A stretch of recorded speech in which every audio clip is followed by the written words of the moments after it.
West District suburbs. What am I doing at 9 p.m. on a Monday, driving in heavy rain with the most snobbish neighborhood in the city, with my boss on the passenger seat? Well, I like to know myself. Victoria is reviewing some reports in silence.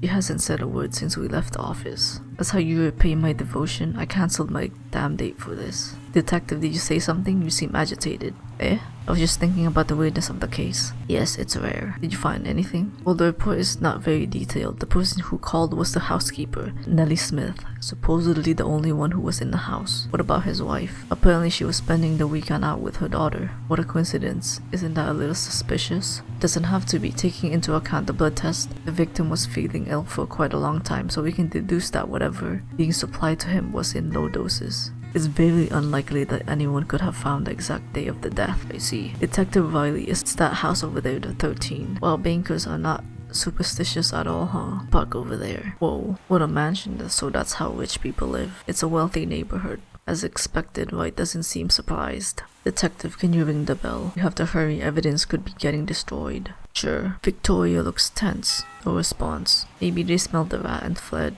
It's an interesting theory, however the lights are on. Try again. Yeah, it's starting to smell fishy. Well, the house is huge, so maybe they didn't hear the... Duff, what on earth are you doing? May I know who you two are? And what time do you think it is? We've already talked with the press and I'm afraid we don't have anything to add. Now if you'll excuse me, good night. We are very sorry to bother you, ma'am. I'm Inspector Victoria Wright, and this is my partner, Detective Jefferson Riley. Hi, we'd like to ask you some questions. I see, Detective Wright and Detective Relay, huh? It's Riley. Whatever it is. You certainly think I was born yesterday, don't you? Beg your pardon? What's with her? I beg you to calm down, ma'am. Calm down? I've had to endure this madness the whole day. We are not, for goodness sake. Again, what time do you think it is? Is there not a tiny piece of ethic left in that disgusting profession of yours? I assure you we are police officers, and if you don't mind, we'd like to ask you some. Of course I do mind. Listen, are you aware that obstructing an investigation is a crime? An investigation? Riley. Well then, may I kindly ask you to show me your identification and badge, please? Here, can we enter already? I'm soaking. Okay, but try to be silent, please. My lady is sleeping. As you may figure, she is very affected. This way, please. Riley, yes? Calm down. Suspicious housekeeper guides us to the extravagant hall of the mansion. I observe in disbelief all the pompous details surrounding me. So places like this really do exist. I sigh as I mentally compare it with the shabby hovel I can only afford. We are all equal, but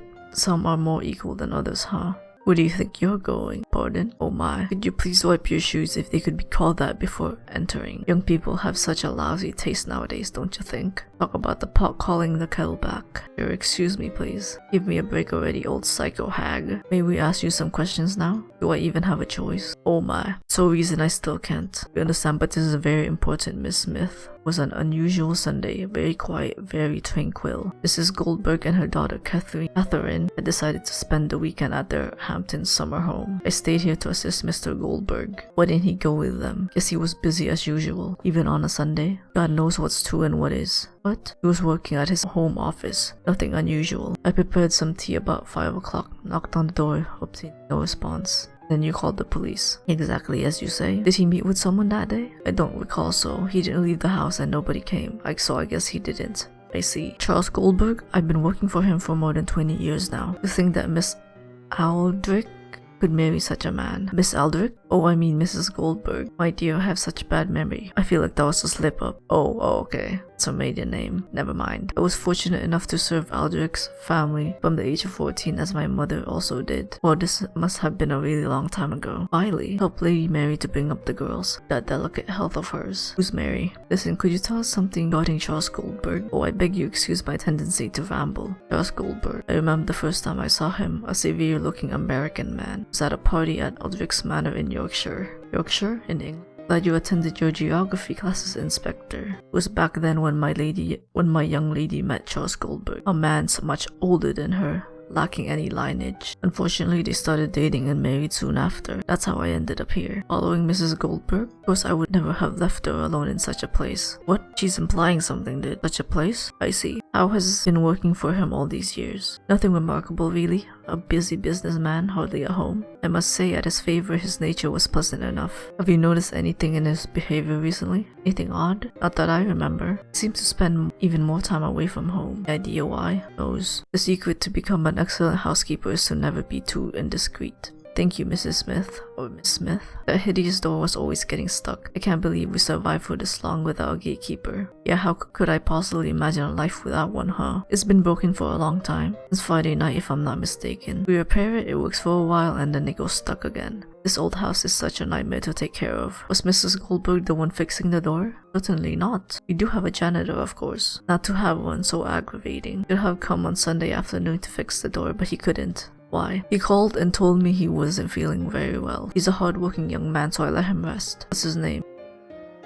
Pardon? Rodrigo Quintana. For how long has he worked here? For about 2 years now. That's all for now, thank you. Are we done? I'm afraid not quite yet. Oh, alright then. I would like to have a chat with my partner. As you wish. Private. Yeah, fuck off, old lady. Then please excuse me. Call me when you need me. What do you think? Was she suspicious? Doesn't seem to like Mr. Goldberg, but that's not enough to make assumptions. We need to talk to the wife. You hear what the housekeeper said? She's sleeping, period. And I'm not the one contradicting Nelly. I guess it's time for her to wake up then. Take care of this, don't worry. Some heroes don't wear capes. What are you smiling about? It's nothing. If I go talk with a wife, can you check the crime scene? No problem. But shouldn't the forensic team take charge of that? They are probably about to arrive. But a previous peek won't harm anybody, right? Here she goes, Miss Control Freak. Just remember, don't touch anything. It's photos and samples. I know. The housekeeper has probably cleaned up everything already anyway. Let's see. Miss Smith, leaving already? It's been such a pleasure. I'll accompany you to the door. How you thought, bitch? I'm afraid we are not done yet. How can I help you then? Could you show Detective Riley where Mr. Goldberg's office is? Oh, that. I'm so embarrassed. With all of this going on, I didn't have time to clean it up. Don't worry about it. We understand what you're going through. She's a pro. It's the first door on your right. It's unlocked.